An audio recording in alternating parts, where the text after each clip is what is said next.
그는 차를 세워두고 시장 골목을 걷고 있었습니다. 특별한 이유는 없었습니다. 그저 운전기사가 주차 공간을 찾는 동안 발길 닿는 대로 걸었을 뿐이었습니다. 한여름의 습기가 정장 깃을 파고들었고 좁은 골목 사이로 생선 굽는 냄새와 튀김 기름 소리가 뒤섞여 흘러왔습니다. 그리고 그 순간이었습니다. 시장 한켠 낡은 천막 아래 웅크리고 앉은 소녀가 보였습니다. 아이는 손바닥만 한 천 조각들을 꿰매고 있었습니다. 헝겊 인형이었습니다. 거칠고 서툴지만 어딘가 정성이 배어있는 솜씨였습니다. 그는 그 아이의 손끝을 보며 멈춰 섰습니다. 그리고 들었습니다. 엄마가 아프셔서 제가 만든 건데 괜찮으시면 하나 사주세요. 목소리는 작았습니다. 떨렸습니다. 하지만 그 억양이, 문장 끝을 올리는 방식이 그를 단번에 얼어붙게 만들었습니다. 시장판에 거지 행색을 한 저 아이가 혹시? 그의 입에서 작게 중얼거림이 흘러나왔습니다. 말도 안 되는 생각이었습니다. 하지만 그의 가슴은 이미 뛰고 있었습니다. 30년 전 그는 단 하나뿐인 딸을 잃었습니다. 병원 화재였습니다. 혼란 속에서 5살 난 딸은 사라졌고 아내는 그날의 충격을 이기지 못하고 1년 뒤 세상을 떠났습니다. 그는 그 이후로 단 하루도 그날을 잊은 적이 없었습니다. 그런데 지금 이 좁은 시장 한구석에서 그는 그 시절의 목소리를, 딸의 말투를, 그 아이의 억양 속에서 들었습니다. 말도 안 돼.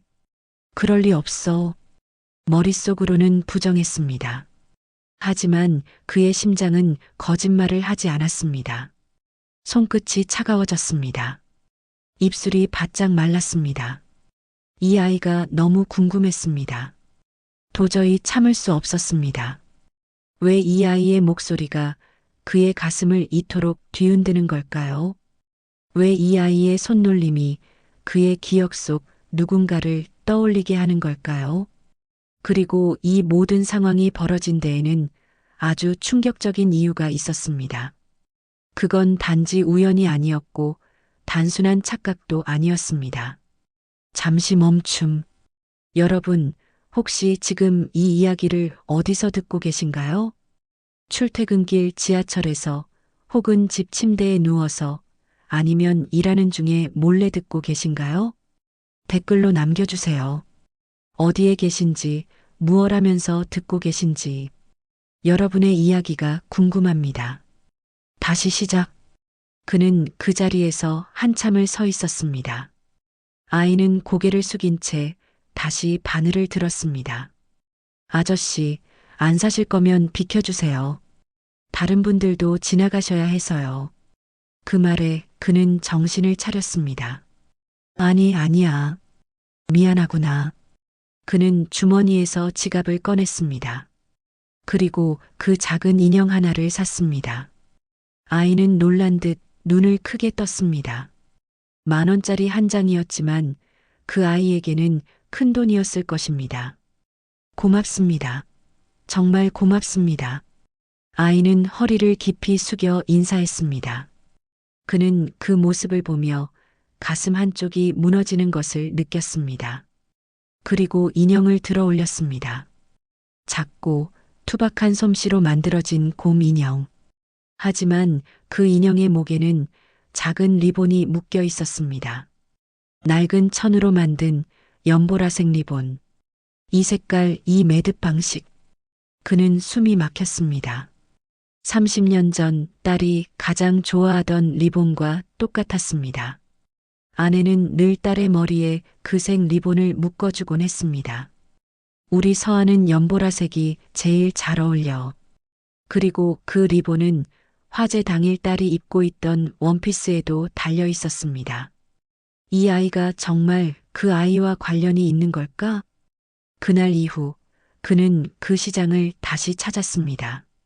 운전기사에게는 아무 말도 하지 않았습니다. 비서에게도 누구에게도 단지 혼자 조용히. 그리고 마침내 그는 그 아이의 어머니를 보게 되었습니다. 그 순간 세상이 멈춘 것 같았습니다.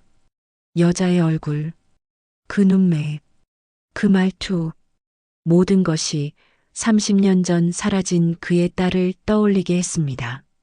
설마 그 아이가? 그의 손이 떨렸습니다. 30년 동안 죽었다고 믿었던 딸이 혹시 살아있는 건 아닐까? 그 생각만으로도 그의 가슴은 터질 듯 뛰었습니다. 그는 사흘 뒤 다시 그 시장을 찾았습니다. 이번에는 평소 입던 정장 대신 오래된 캐주얼 재킷을 걸쳤습니다. 운전기사도 대동하지 않았습니다. 혼자였습니다. 누군가 알아볼까 두려웠던 것은 아니었습니다. 다만 이 순간만큼은 회장이 아닌 그저 한 사람으로 서 있고 싶었습니다. 시장은 여전히 시끄러웠습니다. 생선 장수의 호객 소리, 아주머니들의 흥정 소리, 오토바이 경적 소리. 그 속에서 그는 천천히 걸었습니다. 그리고 발견했습니다. 같은 자리에, 같은 천막 아래. 하지만 이번엔 소녀 옆에 여자가 한 명 더 있었습니다. 저 사람이 어머니인가? 여자는 30 중반쯤으로 보였습니다. 아니, 정확히는 나이를 가늠하기 어려웠습니다. 수척한 얼굴, 깊게 패인 눈과 마른 손등. 삶이 그 사람을 너무 일찍 늙게 만든 것처럼 보였습니다. 그런데 그는 그 순간 숨이 멎는 듯한 느낌을 받았습니다. 여자가 소녀의 머리를 쓰다듬는 손길. 그 제스처가 익숙했습니다. 괜찮아, 하늘아. 오늘은 엄마가 같이 있을게. 그 목소리, 낮고 부드럽고 끝을 살짝 올리는 억양. 서아의 목소리였습니다. 정확히 똑같지는 않았습니다. 30년이라는 시간이 음색을 바꿔놓았겠지만 그는 알아챘습니다. 그 말투를, 그 습관을. 여자가 기침을 했습니다. 작게 참으려 애쓰며. 하지만 몸이 앞으로 기울었고 소녀가 황급히 여자의 등을 두드렸습니다. 엄마, 괜찮아? 응, 괜찮아. 걱정 마. 여자는 미소를 지었습니다. 하지만 그 미소는 고통을 감추기 위한 가면이었습니다. 그는 그 모습을 보며 발이 땅에 붙은 듯 움직일 수 없었습니다. 천천히 여자의 얼굴을 살폈습니다. 이마의 곡선, 눈매의 형태, 코끝의 각도. 설마. 심장이 터질 듯 뛰었습니다. 그 얼굴은 그의 아내를 닮았습니다. 아니, 어린 시절 그의 딸 서아를 닮았습니다. 왼쪽 눈썹 끝에 작은 점, 입꼬리가 올라갈 때 생기는 작은 보조개, 그리고 무엇보다 고개를 갸우뚱하며 웃는 버릇. 이 사람이 혹시 내 딸 서아일까? 30년 전 그는 5살 난 딸을 잃었습니다. 화재 당일 딸은 병원 놀이방에 있었습니다. 아내가 정기 검진을 받는 동안 짧은 시간이었습니다. 하지만 그 짧은 순간에 화재가 발생했고 딸은 사라졌습니다. 시신조차 찾지 못했습니다. 그리고 지금 그의 앞에 있는 이 여자의 모든 것이 딸을 떠올리게 했습니다. 그는 한 걸음 다가갔습니다. 그리고 멈췄습니다. 여자가 팔을 들어 올리며 헝겊 인형을 정리하는 순간 그는 보았습니다.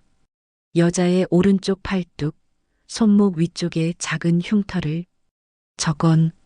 그의 손이 떨렸습니다. 30년 전 그의 딸 서아는 넘어지는 바람에 팔에 깊은 상처를 입었습니다. 놀이터에서 그네를 타다가 병원에서 5바늘을 꿰맸고 희미한 흉터가 남았습니다.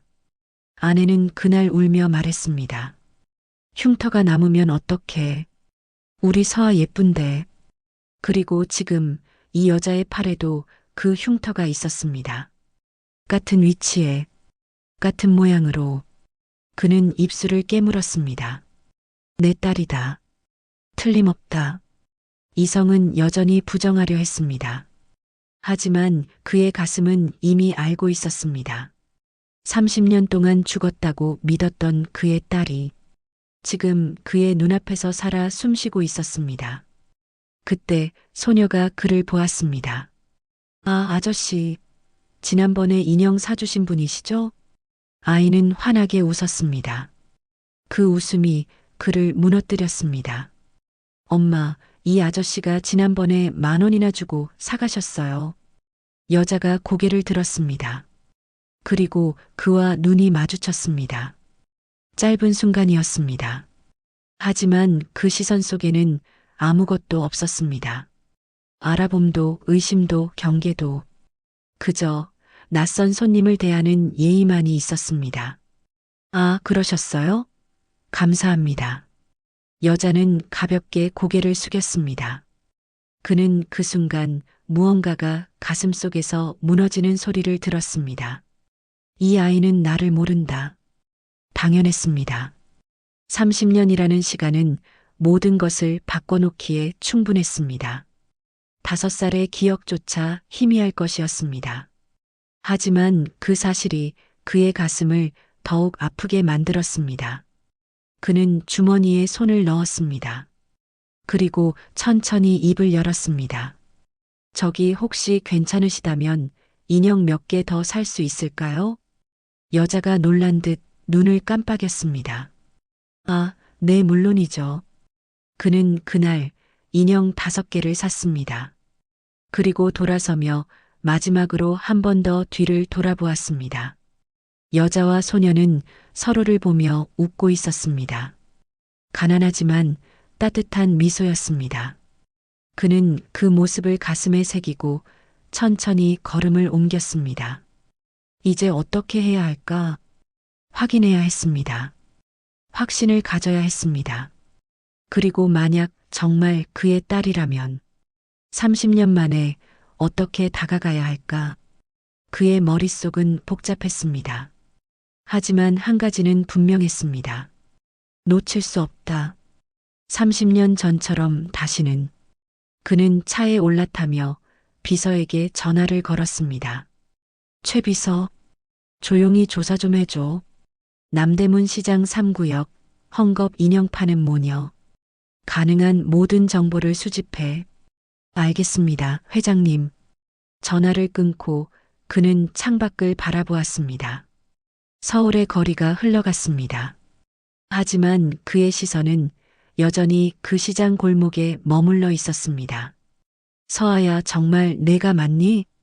대답은 없었습니다. 하지만 그의 가슴은 이미 알고 있었습니다. INT 회장실 마이너스 밤. 그는 그날 밤 사무실로 돌아오지 못했습니다. 집에도 가지 않았습니다. 차 안에서 한강변 어둠 속에서 그는 멍하니 앉아 있었습니다. 핸드폰 화면이 몇 번이나 켜졌다 꺼졌습니다. 비서실에서 온 메시지들. 내일 오전 이사회 일정, 계약서 검토 요청, 주요 보고 건들. 하지만 그는 아무것도 읽지 않았습니다. 그 사람이 정말 서아일까? 머릿속이 복잡했습니다. 팔의 흉터, 얼굴의 윤곽, 말투와 제스처. 모든 것이 일치했습니다. 하지만 확신할 수 없었습니다. 30년이라는 시간은 사람을 완전히 바꿔놓기에 충분했으니까요. 그는 핸드폰을 들었습니다. 그리고 전화를 걸었습니다. 최 비서. 예, 회장님. 조용히 조사 좀 해줘. 남대문 시장 3구역 헝겊 인형 파는 모녀가 있어. 이름, 주소, 신원, 가능한 모든 것. 특히 어머니 쪽 출생 기록과 과거 이력을 중점적으로.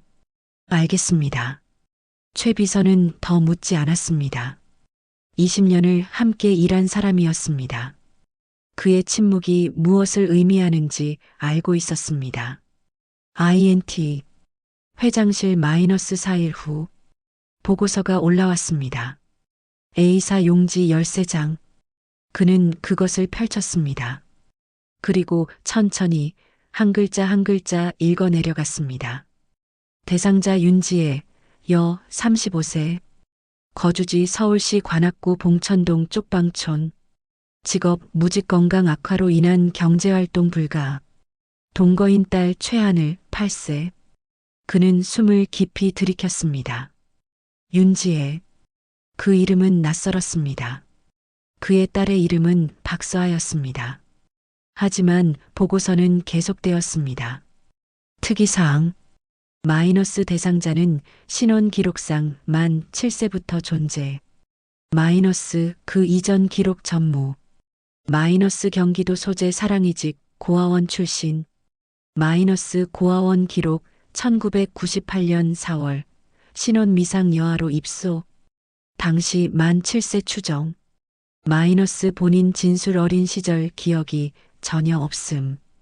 깨어났을 때부터 고아원이었음. 그는 그 문장 앞에서 멈췄습니다. 1998년 4월 그의 딸 서아가 실종된 것은 1997년 11월이었습니다. 그리고 5개월 뒤 이 여자는 고아원에 나타났습니다. 신원 미상으로. 기억도 없이. 손이 떨렸습니다. 용지를 잡은 손가락 끝이 하얗게 질렸습니다. 보고서는 더 있었습니다. 건강 상태. 마이너스 만성 신부전증 진단. 마이너스 현재 투석 치료 중. 비용 문제로 치료 중단 상태. 마이너스 생존 가능 기간 적절한 치료 없을 시 5개월 이내. 마이너스 담당 의사 소견 즉각적인 신장 이식 필요. 더 이상 지체 불가. 그는 눈을 감았습니다. 5개월. 숨이 막혔습니다. 30년 만에 찾은 딸이 죽어가고 있었습니다. 그리고 다음 페이지. 고아원 입소 당시 소지품 목록. 1. 낡은 아동용 원피스 연보라색, 화재 흔적 있음. 2. 헝겊 인형 1개 곰모양, 목에 연보라색 리본. 3. 작은 브로치 은재, 나비 문양, S. 어라는 이니셜 새겨짐. 그는 그 목록을 보는 순간 의자에서 일어섰습니다. S. A. CO-A. 서아. 그의 딸의 이니셜이었습니다. 그 브로치는 그가 딸의 5번째 생일에 선물한 것이었습니다. 아빠, 이거 예뻐. 나비다. 서아는 그날 브로치를 가슴에 달고 하루 종일 거울을 보며 웃었습니다. 그리고 화재 당일 딸은 그 브로치를 옷에 달고 있었습니다. 그는 손으로 입을 막았습니다. 더 이상 의심의 여지가 없었습니다. 보고서 마지막 장에는 사진이 첨부되어 있었습니다. 고아원 보관 자료실에서 찾은 오래된 사진. 7살 정도 된 여자아이.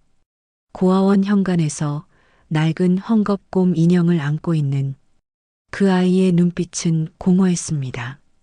웃지도 울지도 않는, 그저 멍하니 카메라를 바라보고 있을 뿐이었습니다. 서아. 그는 사진을 내려놓지 못했습니다.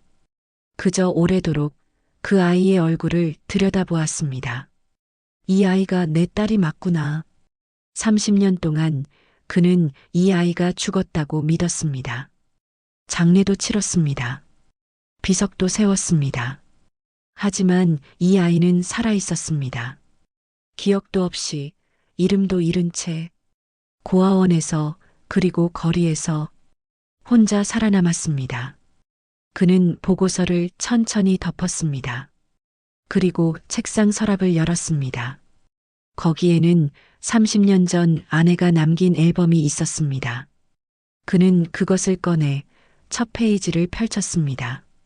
5살 난 서아의 사진이 보였습니다. 생일 파티에서 브로치를 달고 환하게 웃고 있는 우리 서아, 5살 축하해. 사랑해. 사진 아래 아내의 글씨가 적혀 있었습니다. 그는 앨범을 가슴에 안았습니다. 그리고 소리 없이 눈물을 흘렸습니다. 창밖으로 밤이 깊어가고 있었습니다. 서울의 불빛들이 하나둘 꺼져갔습니다. 하지만 그는 움직이지 않았습니다. 그저 그 자리에 오래도록 앉아 있었습니다. 이제 어떻게 해야 할까? 찾아가야 할까요? 아니면 조용히 멀리서 지켜봐야 할까요? 30년 동안 아버지 없이 살아온 아이에게 지금 나타나는 것이 옳은 일일까요? 그는 알 수 없었습니다. 하지만 한 가지는 확실했습니다. 이 아이를 다시는 잃을 수 없다. 그는 천천히 일어났습니다. 그리고 핸드폰을 들었습니다. 최 비서, 내일 아침 일찍 그 주소로 차를 준비해줘. 알겠습니다, 회장님. 그리고 대학병원 신장내과 최고 전문의 일정 확인해줘. 급해. 예, 바로 확인하겠습니다. 그는 전화를 끊었습니다. 그리고 창밖을 바라보았습니다. 새벽이 오고 있었습니다. 하지만 그의 마음은 여전히 어두웠습니다. 서아야, 아빠가 이제라도 찾았어. 늦어서 미안해. 그는 조용히 그 말을 되뇌었습니다. 아무도 듣지 못하는 고백이었습니다. 하지만 그의 가슴은 이미 결심하고 있었습니다. 무슨 일이 있어도 이번에는 딸을 지키겠다고. 그는 그곳에 섰습니다. 좁고 어두운 골목, 페인트가 벗겨진 벽, 녹슨 철문, 빨래줄에 널린 낡은 옷가지들. 그가 살아온 세계와는 너무나 다른 곳이었습니다. 최 비서가 그의 뒤에서 조용히 말했습니다. 회장님, 저기 2층 끝방입니다. 그는 고개를 끄덕였습니다. 그리고 한 걸음 내디뎠습니다. 계단은 삐걱거렸습니다. 녹이 쓴 난간은 손에 닿자 차가웠습니다. 2층에 올라서자 복도 끝에 낡은 문이 보였습니다. 그는 그 앞에 섰습니다. 그리고 문을 두드렸습니다. 톡, 톡. 안에서 작은 발소리가 들렸습니다. 문이 열렸습니다. 누구세요? 소녀 하늘이가 문틈으로 얼굴을 내밀었습니다. 그리고 그를 보자 눈이 커졌습니다. 아, 인형 사주신 아저씨. 아이는 환하게 웃었습니다. 하지만 곧 그 뒤에서 다른 목소리가 들렸습니다. 하늘아, 누구니? 윤지혜였습니다. 그의 딸. 아이는 문을 더 열었고 지혜가 모습을 드러냈습니다. 그리고 그와 눈이 마주쳤습니다. 아, 저번에. 지혜는 당황한 듯 머리를 쓸어 넘겼습니다.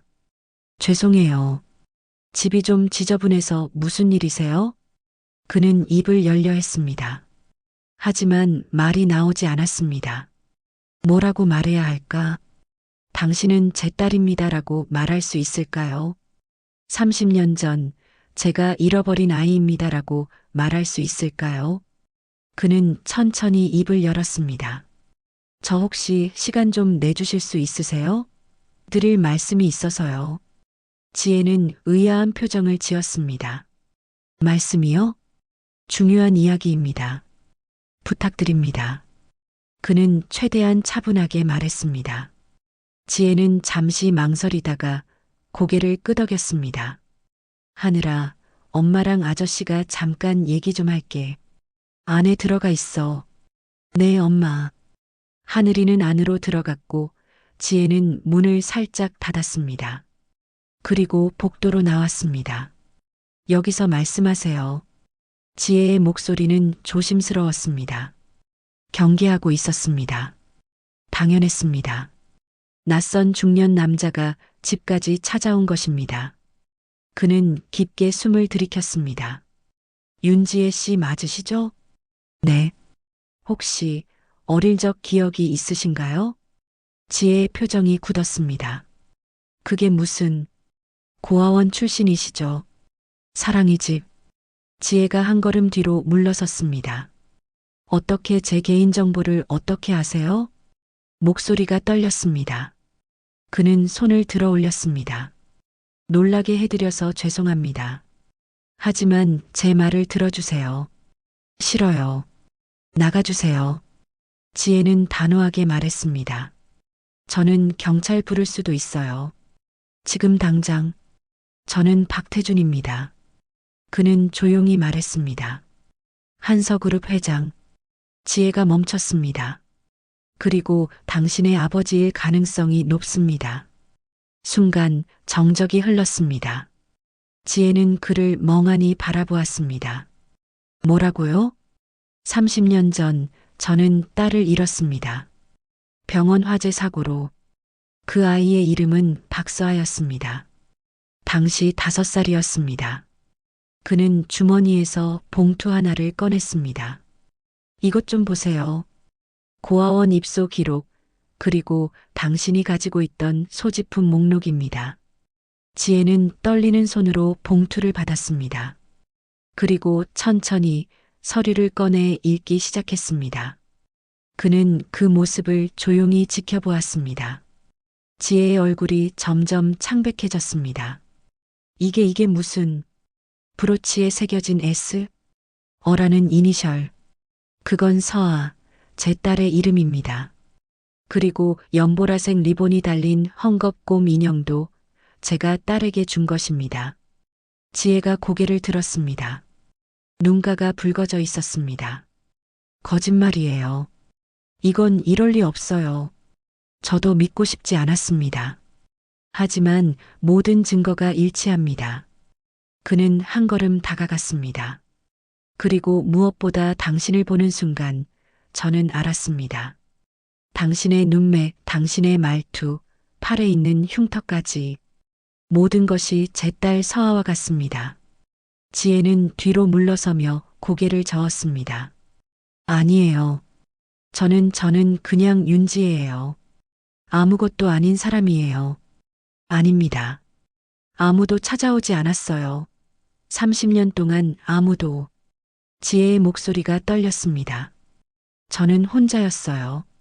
고아원에서, 거리에서, 시장 바닥에서 항상 혼자였어요.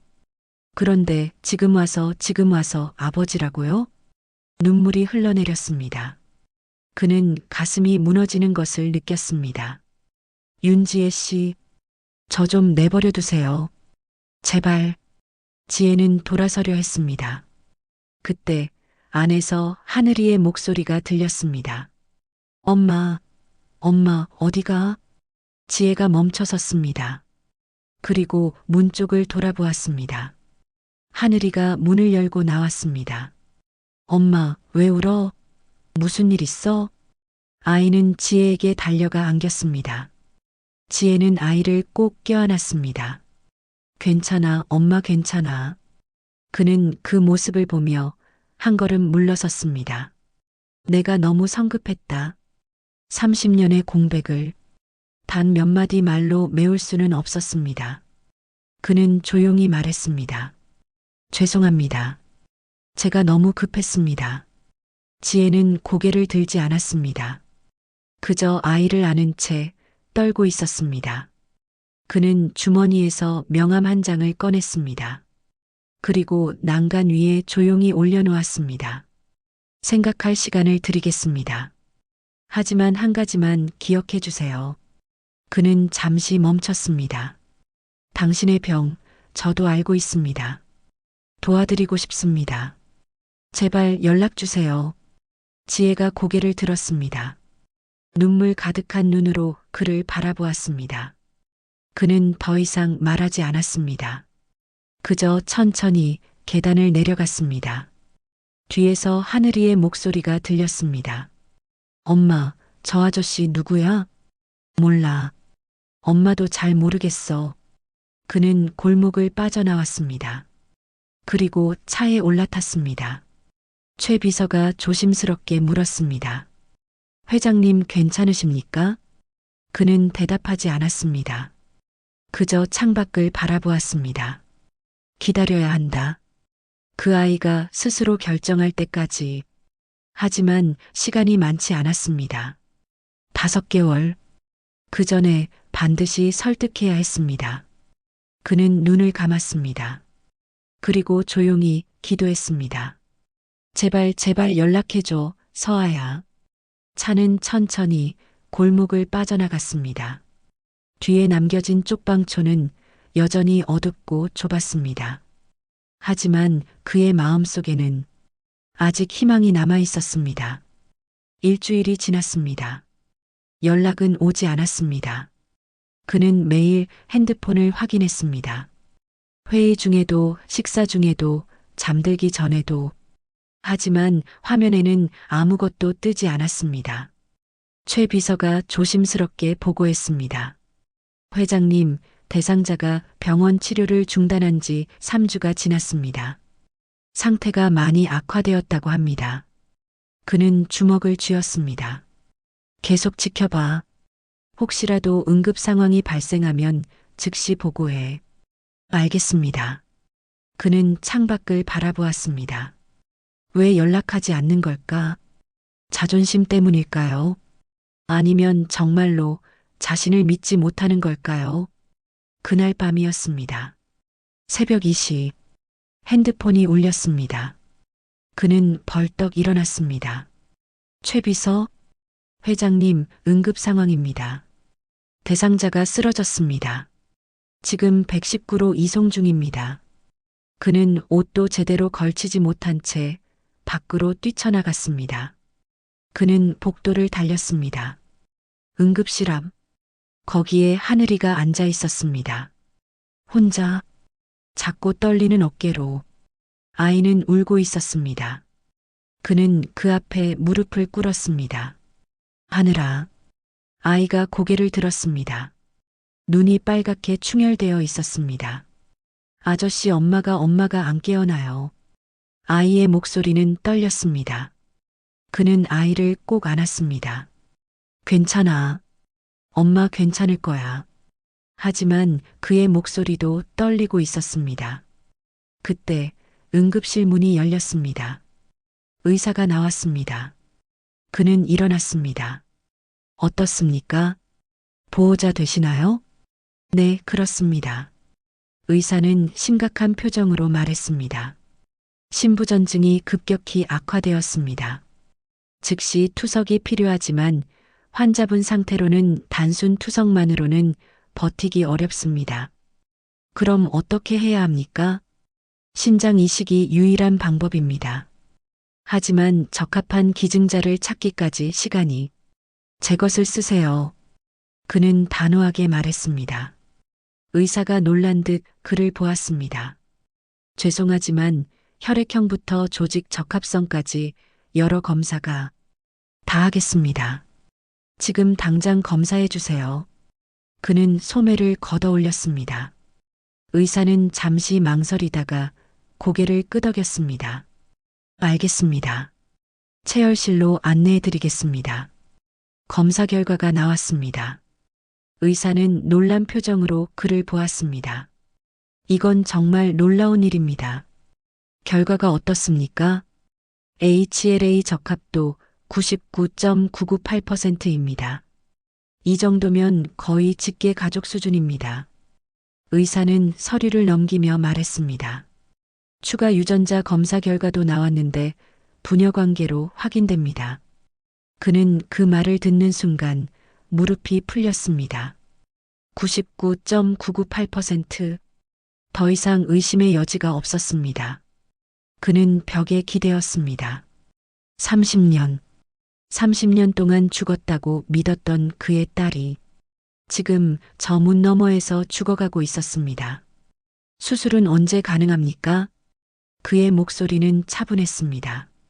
하지만 그의 손은 떨리고 있었습니다. 환자분 상태를 안정시킨 후 최대한 빨리 진행하겠습니다. 48시간 내로 가능할 것 같습니다.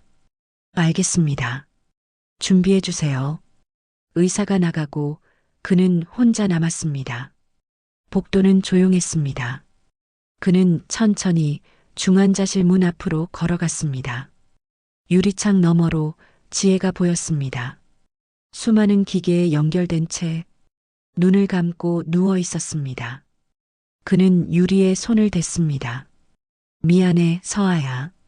30년 동안 찾지 못해서, 30년 동안 혼자 두어서, 이제야 겨우 찾아와서. 그는 눈을 감았습니다. 그리고 조용히 말했습니다.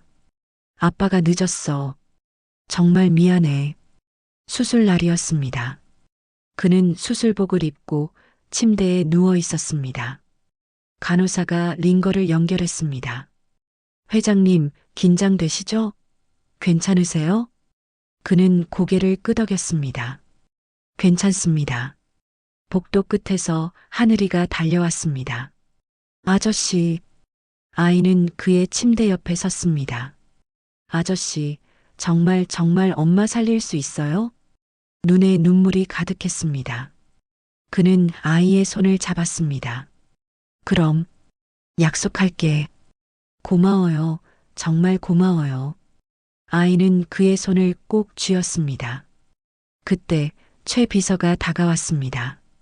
회장님, 수술 전에 혹시 하실 말씀이 있으시면. 그는 고개를 저었습니다. 괜찮아. 별일 없을 거야. 하지만 최 비서의 눈가가 붉어졌습니다. 회장님, 내 딸이야. 그는 조용히 말했습니다. 내가 지켜주지 못한 내 딸.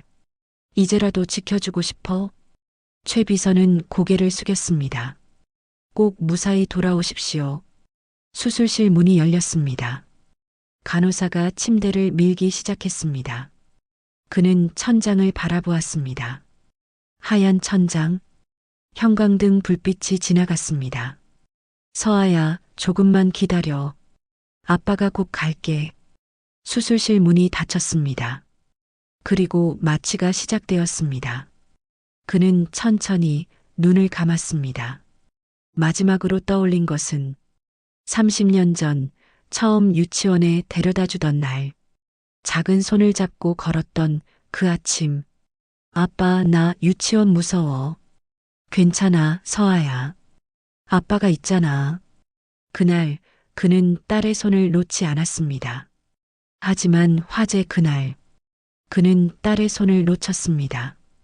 이번에는 절대 놓지 않을게. 수술은 8시간이 걸렸습니다. 의료진은 침묵 속에서 움직였습니다. 집도이의 이마에 땀이 맺혔습니다. 신장 적출 완료. 이식팀으로 이송합니다. 활력 징후 안정적입니다. 수혈 준비 완료. 기계음이 규칙적으로 울렸습니다. 삐, 삐, 삐. 생명의 소리였습니다. 그리고 마침내 봉합 완료. 수술 성공입니다. 수술실에 짧은 안도의 한숨이 퍼졌습니다. 그는 눈을 떴습니다. 천장이 보였습니다. 몸이 무거웠습니다. 옆구리가 욱신거렸습니다. 하지만 고통은 느껴지지 않았습니다. 수술이 끝났나? 간호사가 다가왔습니다. 회장님, 정신 차리셨어요? 수술 잘 끝났습니다. 환자는, 그의 목소리는 쉬어 있었습니다. 환자분도 무사히 이식 완료하셨습니다. 지금 중환자실에 계십니다. 그는 눈을 감았습니다. 살았구나. 내 딸이 살았구나. 눈물이 흘러내렸습니다. 그는 그것을 멈출 수 없었습니다. 30년 동안 꼭 쥐고 있던 무언가가 비로소 풀어지는 것 같았습니다. 복도 밖에서 하늘이의 목소리가 들렸습니다. 아저씨 괜찮아요? 엄마는요? 간호사가 대답했습니다. 다 잘 됐어요. 걱정 마세요. 정말요? 정말 괜찮아요? 그럼요. 두 분 다 잘 회복하실 거예요. 하늘이의 울음소리가 들렸습니다. 기쁨의 울음이었습니다. 그는 그 소리를 들으며 미소 지었습니다. 지켜냈구나. 이번에는 지켜냈어. 그는 천천히 다시 눈을 감았습니다. 깊은 잠 속으로 빠져들었습니다. 하지만 그의 얼굴에는 30년 만에 처음으로 평온한 미소가 떠올라 있었습니다. INT 병실 마이너스 일주일 후 그는 휠체어에 앉아 복도를 천천히 움직였습니다. 아직 몸이 완전히 회복되지 않았지만 견딜만 했습니다. 최 비서가 휠체어를 밀었습니다. 회장님, 천천히 가십시오. 무리하시면 안 됩니다. 괜찮아. 그는 앞만 바라보았습니다. 지혜의 병실. 일주일 동안 그는 매일 이 복도를 지나갔습니다. 하지만 들어가지는 못했습니다.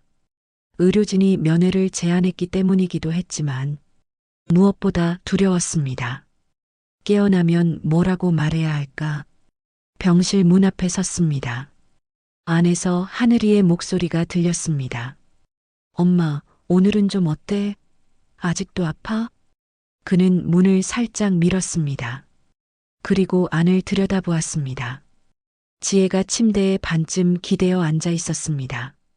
얼굴에는 여전히 피곤함이 역력했지만 그래도 눈빛은 살아 있었습니다. 하늘이가 지혜의 손을 잡고 있었습니다. 엄마, 그 아저씨 있잖아.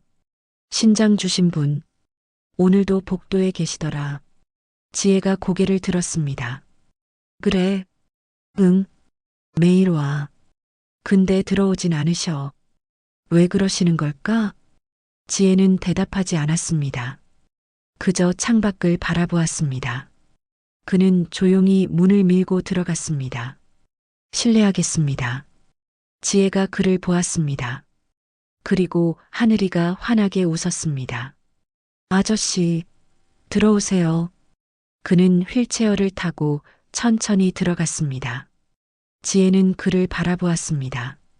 말없이 그는 침대 곁에 멈춰 섰습니다. 몸은 좀 어떠십니까? 괜찮습니다. 지혜의 목소리는 작았습니다. 감사합니다. 목숨을 살려주셔서. 아닙니다. 그는 고개를 저었습니다. 당연한 일을 했을 뿐입니다. 정적이 흘렀습니다. 하늘이가 두리번거리며 말했습니다. 저 간호사 선생님한테 주스 받아올게요. 아이는 재빨리 밖으로 나갔습니다. 방 안에는 그와 지혜만 남았습니다. 지혜가 먼저 입을 열었습니다. 유전자 검사 결과 봤습니다. 그는 숨을 깊이 들이켰습니다. 그래서 저한테 준 거죠? 신장을. 예. 그는 조용히 대답했습니다. 지혜는 손으로 얼굴을 감쌌습니다. 믿기지 않아요. 30년 동안 저는 혼자였어요. 아무도 없었어요. 목소리가 떨렸습니다. 고아원에서, 거리에서, 시장 바닥에서 항상 혼자였어요. 그는 가슴이 무너지는 것을 느꼈습니다. 그런데 갑자기 아버지라고 나타나서 이렇게. 지혜는 울음을 참지 못했습니다. 어떻게 받아들여야 할지 모르겠어요. 그는 휠체어에서 일어나려 했습니다. 하지만 몸이 말을 듣지 않았습니다. 그저 손을 뻗었습니다. 서아야. 그 이름을 부르는 순간 지혜가 고개를 들었습니다. 눈물 가득한 얼굴로. 그게 제 이름이었나요? 그래. 박서아. 내 엄마와 내가 지어준 이름이야. 그는 떨리는 목소리로 말했습니다. 내 엄마는 너를 잃은 지 1년 뒤에 세상을 떠났어. 너를 찾지 못한 슬픔을 이기지 못하고. 지혜는 두 손으로 입을 막았습니다. 30년 동안 나는 너를 찾지 못했어. 죽었다고 믿었으니까. 그는 눈을 감았습니다. 미안해. 정말 미안해. 지혜가 침대에서 내려왔습니다. 비틀거리며. 그리고 그에게 다가왔습니다. 저는 아무것도 기억나지 않아요. 지혜가 말했습니다. 어린 시절도 부모님도 아무것도. 괜찮아. 그는 지혜의 손을 잡았습니다. 이제부터 만들어가면 돼. 새로운 기억을. 지혜는 그의 손을 꼭 쥐었습니다. 그리고 천천히 그의 어깨에 얼굴을 묻었습니다. 아버지. 그 한마디가 그의 가슴을 터뜨렸습니다. 그는 지혜를 안았습니다. 30년 만에 처음으로 그의 딸을 다시 안았습니다. 지혜의 상태는 점점 좋아졌습니다. 이식된 신장이 잘 자리 잡았고 거부 반응도 없었습니다. 그는 매일 병실을 찾았습니다. 그리고 지혜에게 이야기를 들려주었습니다. 내 엄마는 연보라색을 좋아했어. 그래서 내 옷도 항상 그 색으로 골랐지. 지혜는 조용히 듣고 있었습니다. 엄마는 손재주가 좋았어. 직접 뜨개질도 하고 인형도 만들었지. 그래서 제가 헝겊 인형을 만들게 된 걸까요? 지혜가 조심스럽게 물었습니다. 그는 고개를 끄덕였습니다. 그럴 수도 있어. 피는 속일 수 없으니까. 지혜는 미소 지었습니다. 작지만 따뜻한 미소였습니다. 아버지, 응? 5살 때 저는 어떤 아이였어요? 그는 잠시 생각했습니다. 그리고 천천히 입을 열었습니다. 밝았어. 항상 웃고 노래 부르고 유치원에서 돌아오면 그날 있었던 일을 끊임없이 이야기했지. 지혜는 그의 말을 들으며 눈을 감았습니다. 그리고 헝겊곰 인형을 정말 좋아했어. 이름도 지어줬지. 뽀미라고. 뽀미. 지혜가 그 이름을 되뇌었습니다. 그리고 갑자기 그녀의 눈에서 눈물이 흘러내렸습니다. 왜 그래? 그가 놀라 물었습니다. 모르겠어요. 그냥 그 이름이. 지혜는 머리를 감쌌습니다. 익숙해요. 왜인지 모르겠는데 익숙해요. 그는 지혜의 손을 잡았습니다.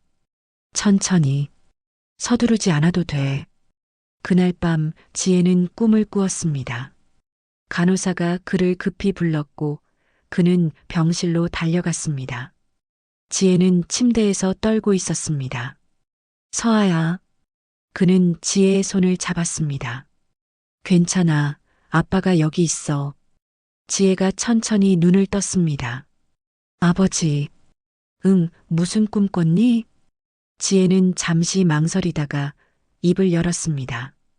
불불이 났어요. 뜨겁고 무서웠어요. 그는 지혜의 손을 더 꽉 쥐었습니다.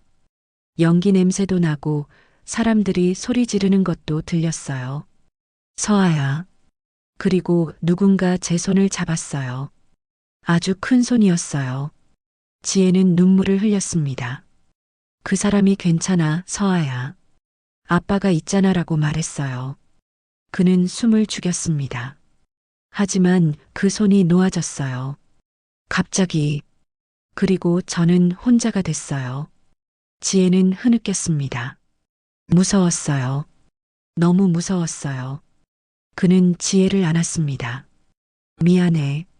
정말 미안해, 서아야. 누군가 저를 데리고 나갔어요. 밖으로. 그리고 문 앞에 내려놨어요. 그래. 그는 떨리는 목소리로 말했습니다. 누군가 널 구해준 거야.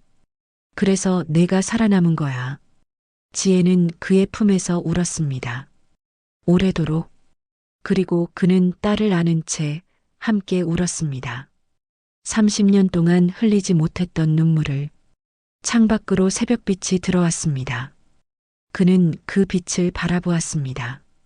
이제 시작이구나. 30년의 어둠이 걷히고 비로소 빛이 들어오기 시작했습니다. 하늘이가 병실 문을 열고 들어왔습니다. 할아버지. 아이는 그를 그렇게 불렀습니다.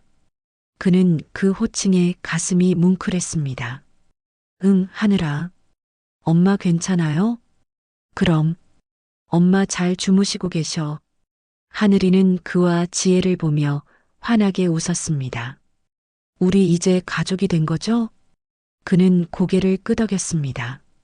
그래. 우리는 가족이야. 하늘이는 그의 옆에 앉았습니다. 그리고 조용히 말했습니다. 좋다.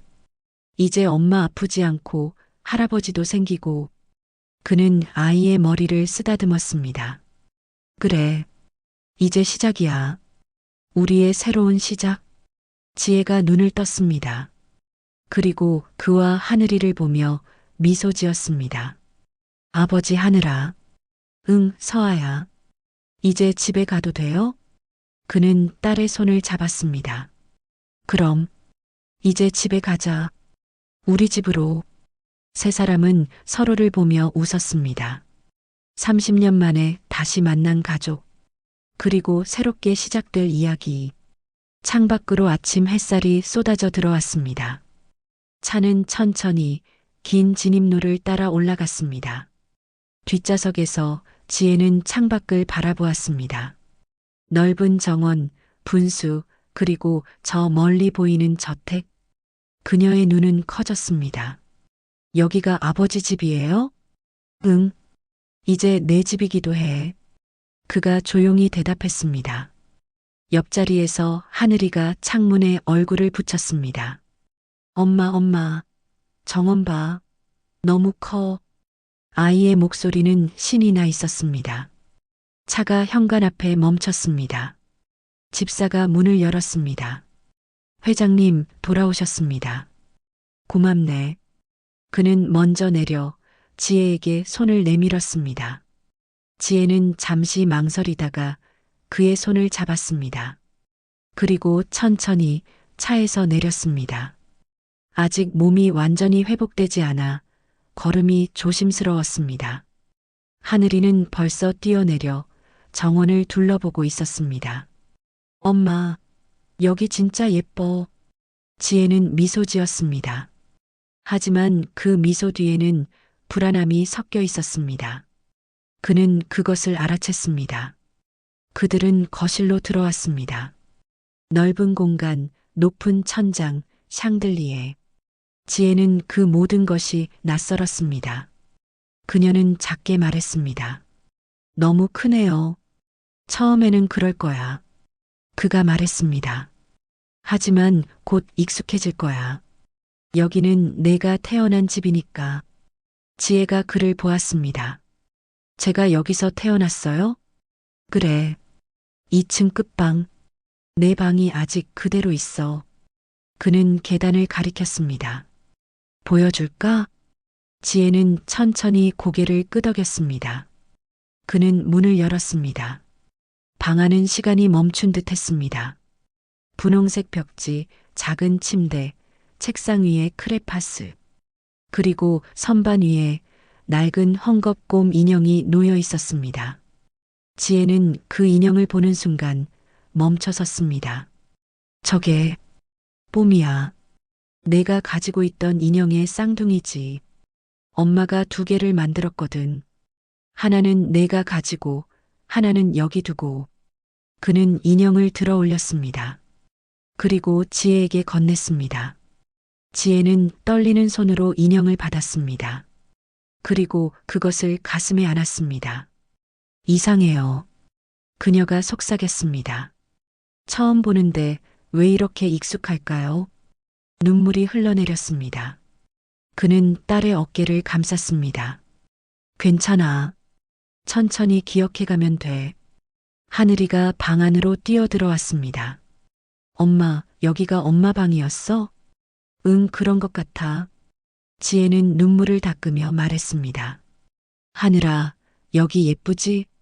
응, 나도 이런 방 갖고 싶어. 그가 하늘이에게 말했습니다. 하늘아, 내 방도 준비했어. 옆방에. 보러 갈래? 정말요? 진짜 제 방이에요? 아이의 눈이 반짝였습니다. 그럼, 우리 하늘이 방이지. 하늘이는 신나서 뛰어나갔습니다. 그리고 지혜와 그만 남았습니다. 지혜는 방 안을 천천히 둘러보았습니다. 벽에 붙은 그림들, 서툰 손으로 그린 가족 그림들, 아빠, 엄마, 그리고 작은 여자아이. 제가 이걸 그렸나요? 그래. 5살 때. 그는 그림을 바라보았습니다. 내가 매일 유치원에서 돌아오면 그림을 그렸어. 그리고 우리한테 자랑했지. 지혜는 그림 속 가족을 보았습니다. 손을 잡고 웃고 있는 나도 행복했었구나. 그녀는 조용히 생각했습니다. 저녁 식사 시간이었습니다. 긴 테이블에 3사람이 앉았습니다. 하늘이는 신기한 듯 주변을 둘러보았습니다. 와, 이렇게 큰 밥상은 처음 봐. 지혜가 아이를 조용히 시켰습니다. 하늘아, 조용히 해. 괜찮아. 그가 웃으며 말했습니다. 여기서는 편하게 있어도 돼. 하녀가 음식을 가져왔습니다. 따뜻한 된장찌개, 생선구이, 나물들. 지혜는 그 음식들을 보며 코끝이 찡했습니다. 이건 제가 좋아하던 음식들인가요? 그래. 내가 어렸을 때 매일 찾던 것들이야. 그는 지혜의 그릇에 밥을 담아 주었습니다. 많이 먹어. 아직 회복 중이니까. 감사합니다. 지혜는 숟가락을 들었습니다. 그리고 된장찌개를 한 입 떠먹었습니다. 맛이 입안에 퍼졌습니다. 익숙한 맛이었습니다. 왜인지 모르게 눈물이 났습니다. 왜 그래? 그가 걱정스럽게 물었습니다. 모르겠어요. 그냥. 지혜는 눈물을 닦았습니다. 맛있어요. 너무 맛있어요. 그는 미소 지었습니다. 다행이다. 하늘이가 옆에서 말했습니다. 엄마, 울지 마. 이제 우리 행복한 거잖아. 지혜는 딸을 안았습니다. 그래, 맞아. 이제 우리 행복한 거야. 세 사람은 조용히 식사를 했습니다. 오랜만에 느끼는 가족의 온기였습니다. 식사 후 그들은 거실 소파에 앉았습니다. 하늘이는 이미 지혜의 품에서 잠들어 있었습니다. 그는 담요를 가져와 아이에게 덮어주었습니다. 피곤했나 보네. 오늘 너무 많이 뛰어다녀서요. 지혜가 작게 웃었습니다. 정적이 흘렀습니다. 그리고 지혜가 조용히 말했습니다. 아버지, 응? 정말 여기 있어도 되는 걸까요? 저희 같은 사람들이. 그는 지혜를 보았습니다. 무슨 말이야? 저는 30년 동안 아버지 없이 살았어요. 그리고 이제 와서 갑자기. 지혜는 말을 잇지 못했습니다. 그는 딸의 손을 잡았습니다. 서아야. 네. 30년이라는 시간을 나는 후회하며 살았어. 매일 너를 찾지 못한 것을, 너를 지켜주지 못한 것을. 그의 목소리는 떨렸습니다. 하지만 이제 너를 찾았어. 그리고 다시는 절대로 놓치고 싶지 않아. 지혜의 눈에 눈물이 고였습니다. 여기는 내 집이야. 내가 태어난 곳이고 내가 돌아올 곳이야. 아버지, 이제부터라도 우리 함께 살자. 가족으로. 지혜는 그의 손을 꼭 쥐었습니다. 그리고 천천히 고개를 끄덕였습니다. 네, 감사합니다, 아버지. 그는 딸을 안았습니다. 오래도록. 창밖으로 달빛이 들어왔습니다. 고요하고 따뜻한 밤이었습니다. 그는 정원 벤치에 앉아 있었습니다.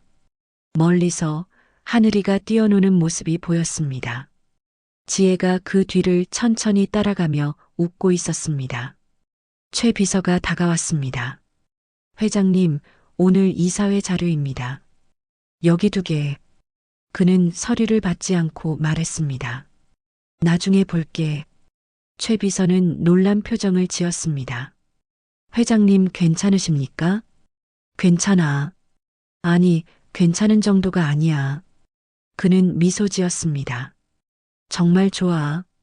최 비서는 그의 얼굴을 보았습니다. 30년 동안 함께 일했지만 이렇게 편안한 표정은 처음 보았습니다. 다행입니다, 회장님. 자네도 수고 많았네. 아닙니다. 지혜가 하늘이를 데리고 다가왔습니다. 아버지, 점심 드셔야죠. 그래, 가자. 그는 일어났습니다. 그리고 세 사람은 함께 집으로 걸어갔습니다. 손을 잡고 웃으며. 그날 밤 그는 서아의 방에 들렀습니다. 지혜가 침대에 앉아 오래된 앨범을 보고 있었습니다. 아직 안 자니? 네. 이 사진들 보고 있었어요. 지혜는 한 장의 사진을 들어 올렸습니다. 유치원 입학식 날의 사진. 그와 아내, 그리고 5살 서아. 엄마 정말 예뻤네요. 그래. 내 엄마는 정말 아름다운 사람이었어. 그는 딸 옆에 앉았습니다. 그리고 너도 엄마를 닮았어. 지혜는 미소 지었습니다. 아버지. 응? 저 조금씩 기억나는 것 같아요. 그는 딸을 보았습니다. 정말? 네. 단편적이지만 엄마 목소리, 아버지 손, 이 집의 냄새. 지혜는 눈을 감았습니다. 조금씩 돌아오는 것 같아요. 그는 딸의 손을 잡았습니다. 서두르지 않아도 돼. 천천히. 네. 지혜는 아버지에게 기댔습니다. 아버지, 이제 정말 집에 온 것 같아요. 그는 눈을 감았습니다. 그래. 넌 집에 왔어. 우리 모두 이제 집에 왔어. 30년 동안 멈춰 있던 시간이 비로소 다시 흐르기 시작했습니다. 창밖으로 별빛이 쏟아졌습니다. 고요하고 평화로운 밤이었습니다. 그리고 그는 알았습니다. 이제 괜찮아. 이제 우리는 괜찮아. 잃어버렸던 가족이 30년 만에 다시 하나가 되었습니다.